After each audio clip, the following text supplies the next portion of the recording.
We are Ole Miss Rebels. As Mississippi's flagship university, we dig deeper, see farther, work harder. We pioneered human organ transplants. We helped prove Einstein's theory of gravitational waves. We are conducting life-changing research that solves the problems of today. We are Ole Miss, transforming lives and the world. Welcome to the POMcast with Stephen Willis. Now we're going to do things a little different. We are going to provide an honest look at Ole Miss athletics for the fan, by the fan, and of the fan. That is what we do. Hell be to me. I'm just kidding. Tune in for some Ole Miss sports news. We're going to give it to you straight. Yeah, right now. The POMcast starts now. It happens now. Holy cow. Listen to me. It's starting. Well, it's going to start right about now. Good morning, good morning, good morning. Stephen Willis here with the POMcast on this beautiful Thursday morning. I hope everybody is doing quite well. I know we are. It is a beautiful day in Central Florida down at the palatial Central Florida studios. I want to tell you a little bit about the Vault Society. Vault Society is the Ole Miss Athletics Foundation's kind of most prestigious level of giving.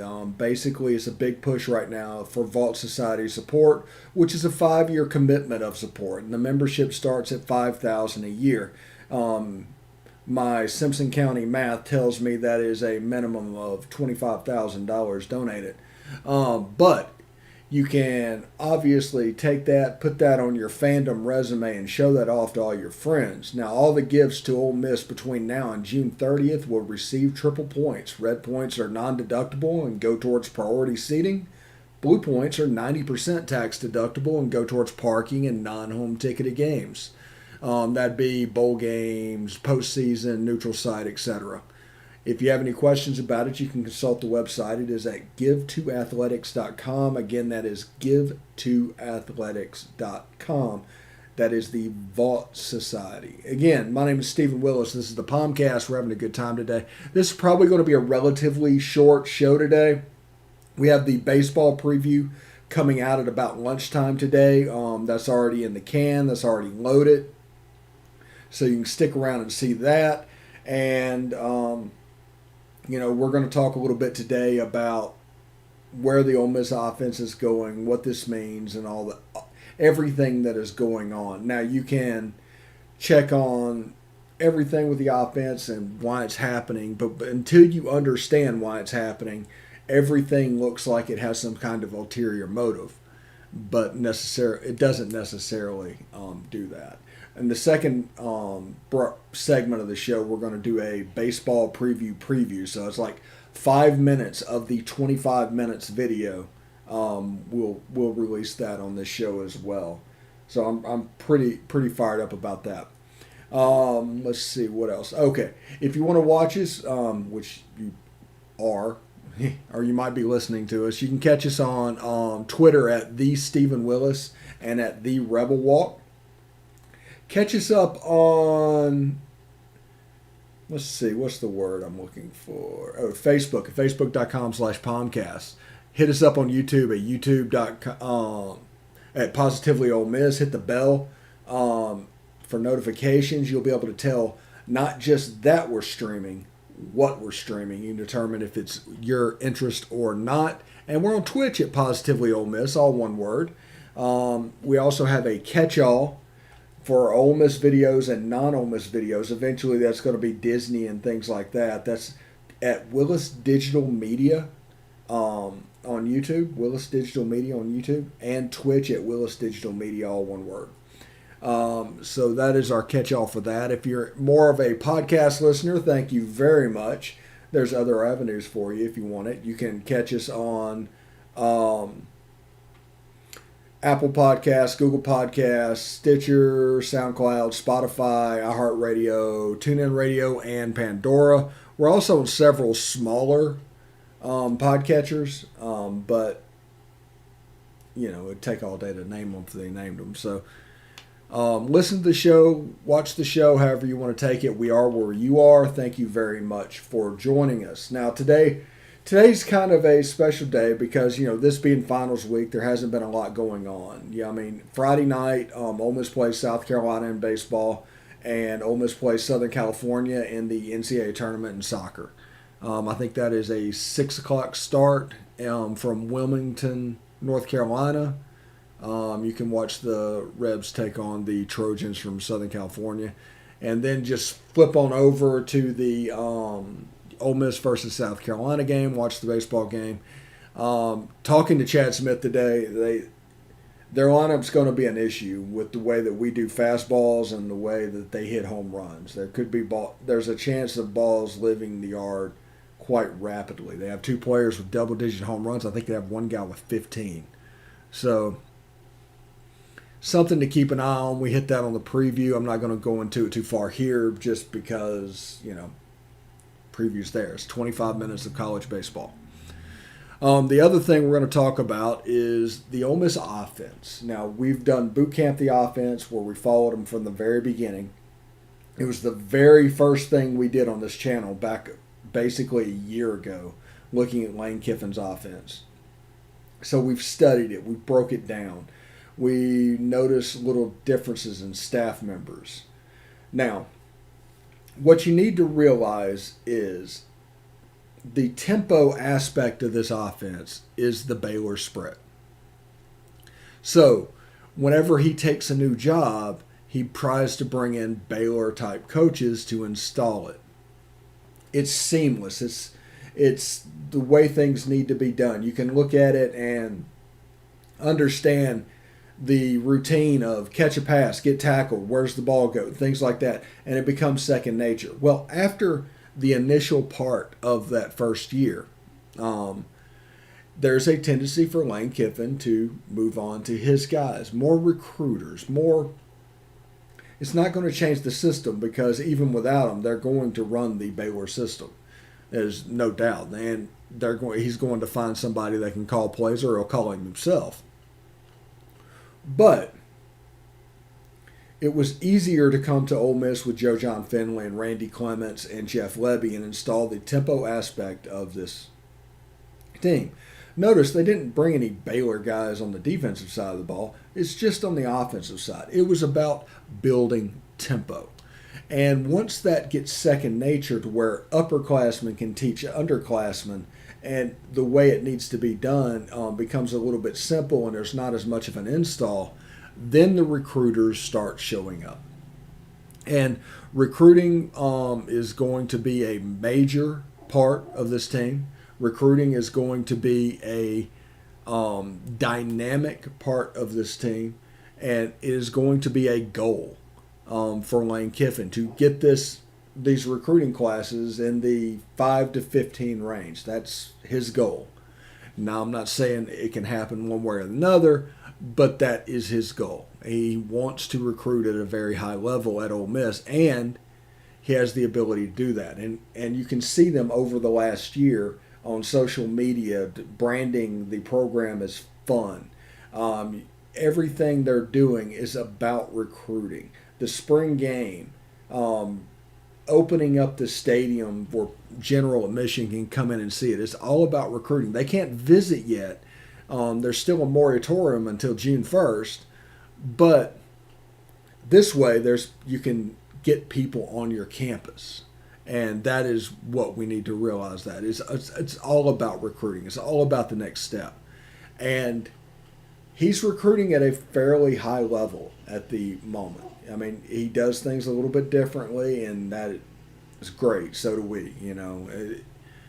Sometimes it's the way to do things if you come at it from a different angle, and that's the reason they were so successful. I think in a year when he took the job and nobody was able to come take a visit, Ole Miss finished 17th or 18th in recruiting.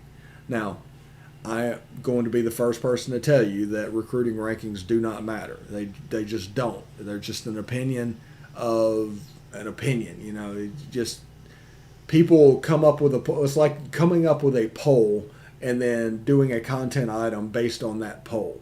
So you basically are doing some kind of an insular bubble thing about content. Recruiting rankings are the same way, because the reality, especially in college sports, there's 10, 15 different types of major systems, like large spread out systems over college football.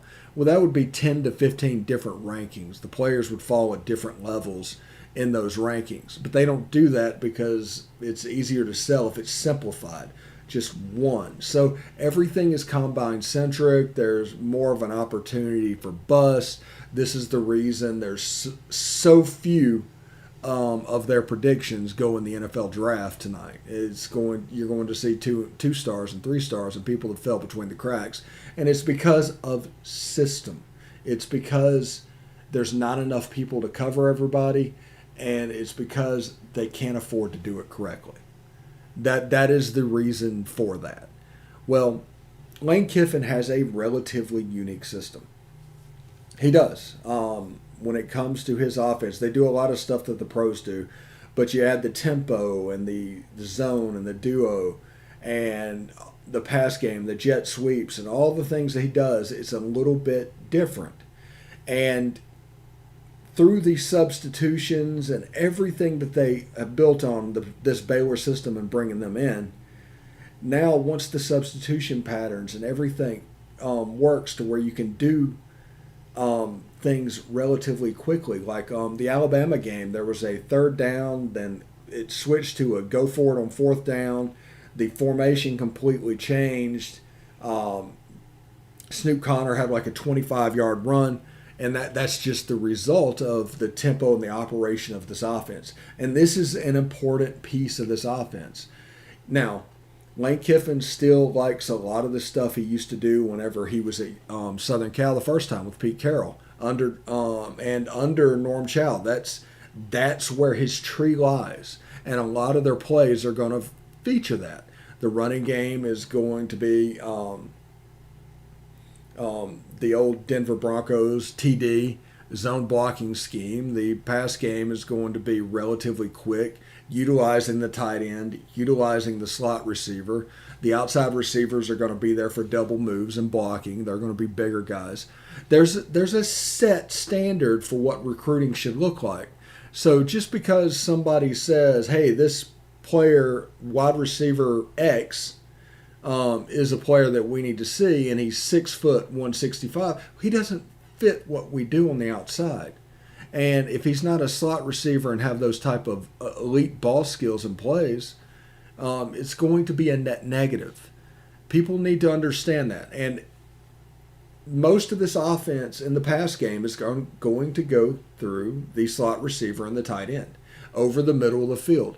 This is a hash mark to hash mark offense. Now, shot plays over the top, the double moves and all the stuff that we all see, that's for the outside receivers. And it also forces them to come in a little bit less. It forces them to give a little bit more cushion. They're afraid of getting double moved. The inside, with the tight end and all that, you can block.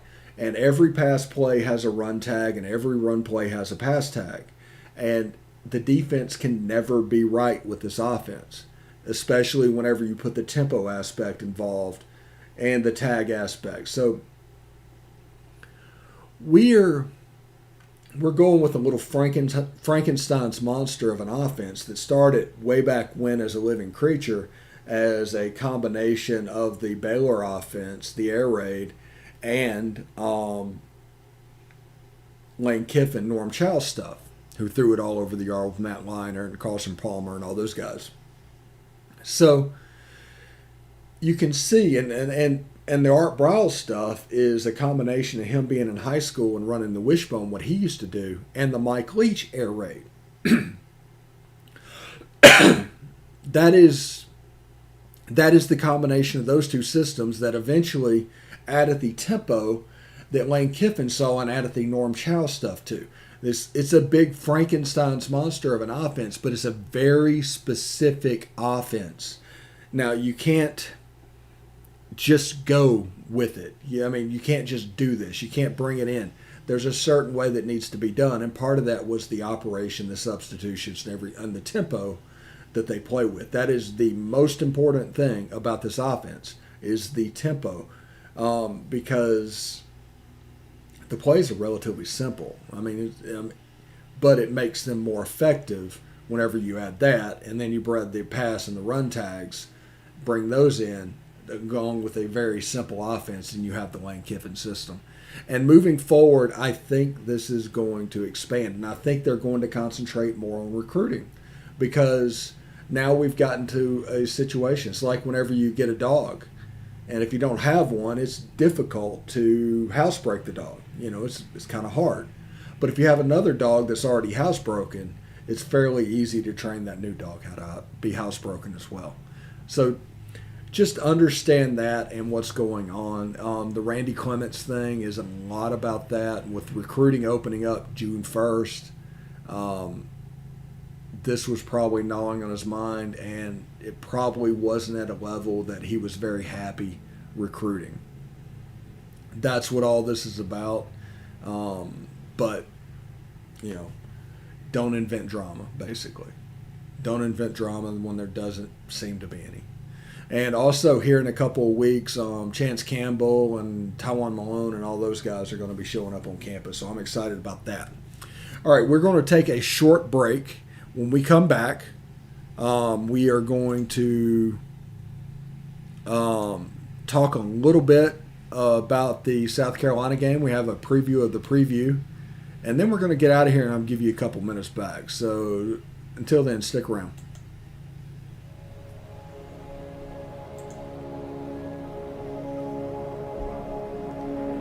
Only 10% of us get enough daily exercise.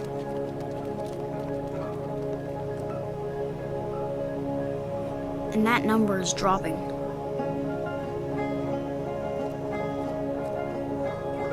Nearly 30% of us are overweight or obese.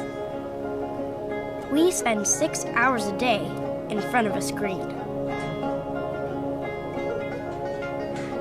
As a result, we now have a shorter life expectancy than our parents. But give us the right start in sports, and we'll never stop. Learn how at active4life.ca.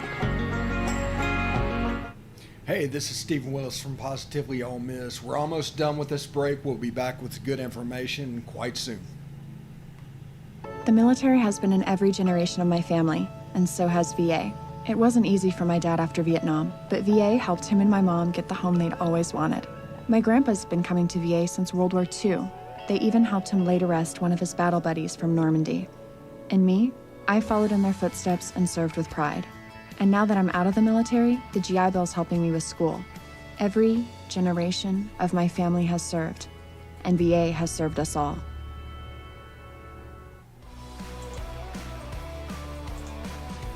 All right, welcome back to the POMcast on this Thursday. I'm very excited. South Carolina coming up this weekend. Ole Miss, really a must-win series. Ole Miss needs that. You can't afford to drop 5 in a row. But must-win series there. And we have a preview coming up in a couple of minutes, and that's going to be the basic end of the POMcast. So after this interview, you can go about your business. But, you know, I'm having a good time doing these videos with Chad. Having a good time doing these videos with Chris. And all these extras that are coming on. So it's been a lot of fun. But football is a very special thing. And eventually, once we get to the football season, there's probably going to be several type videos that we do for football. I'm thinking 3 or 4 at the moment during the week, on top of the POMcast, where we're actually talking about Ole Miss football as well. So I'm very excited about that. We're talking about potentially doing a Monday morning quarterback video to where we get in the weeds a little bit. And around the SEC also is going to come back. So stay tuned to this channel. We have a lot of stuff coming in the near future, and it's going to be a lot of fun. But before we get out of here today, this is our preview of our baseball preview. And we did about I don't know, 5 or 6 minutes in this preview. The full 25 minutes is going to come out about noon Central Time, 1 Eastern. But here it is. Let's see. Turn the sound off there real quick. Just a little bit of a taste of what the baseball preview is today. Thank you. Hotty toddy. South Carolina Gamecocks. I am a little bit concerned because the one thing I know about South Carolina is their ability to hit the long ball. And I worry with our fastball-centric pitchers, there's going to be a chance for balls leaving the park. Am I wrong there? No, you're exactly right. You're exactly right. Two guys that I'm really worried about for Ole Miss, and the Rebs have got to come out and attack these guys. So the first guy I'll mention is Brady Allen. Brady Allen is typically the leadoff, or he's been in the number 2 and the number 3 hole. His batting average, he's batting for 320 right now, but he's got 11 home runs, one of 2 Gamecocks to have more than 10 home runs. And he also has 8 stolen bases when he gets on. So we want to limit this guy. We want to tie this guy down, preferably when we want to strike him out at the plate and not even allow him on the bases. But he's one of them. The other one that I'm concerned about is Wes Clark. Wes Clark has 15 home runs on the season so far. Just Wes Clark. So I mean those are pretty gaudy numbers when you look at hitting. So we're going to want to pitch really carefully, really deliberately in our pitch selection and in our location. Yeah, it sounds like a couple of people that you just really don't want to mess around with. Other than those two, what are we looking at just with the rest of their lineup? Sure. Most of them are in the high 200s, anywhere from 240 to 270, 278 batting average. So you get a lot of strikeouts with this team. And that's where I think we'll need to make our focus, striking out the guys that we can get, that we know we can get. And we've got plenty of video on these guys. I'm sure they've gone through this quite a bit this week. And Coach B is really been in the video room just making sure that he can spot these guys' tendencies. And I think that's where we need to concentrate in the middle part of that lineup, middle to the bottom of the lineup. Okay. And switching over to Ole Miss's bullpen. Now, we got 3.1 innings from Jack Doherty. Without that, him putting up 1 earned run during that change, that comeback can't happen. That's right. Do you think we're starting to find something a little bit in the bullpen and a couple extra arms? I do. And on Doherty, he's of course, the freshman that had the red shirt taken off of him. He's got a lot more potential than that goes beyond just the bullpen after this year. This year we've got the number of starting pitchers we need so far. Let me say that I don't want that to come back and get us and us have to go to another change because of an injury or anything. But Jack, allowing him to come back out into from the bullpen, that will allow him the ability to learn from his teammates, learn from his mistakes. And I believe Coach Bianco has really found kind of a crown jewel in the rough, a diamond in the rough, if you will, a diamond in the rough in that bullpen.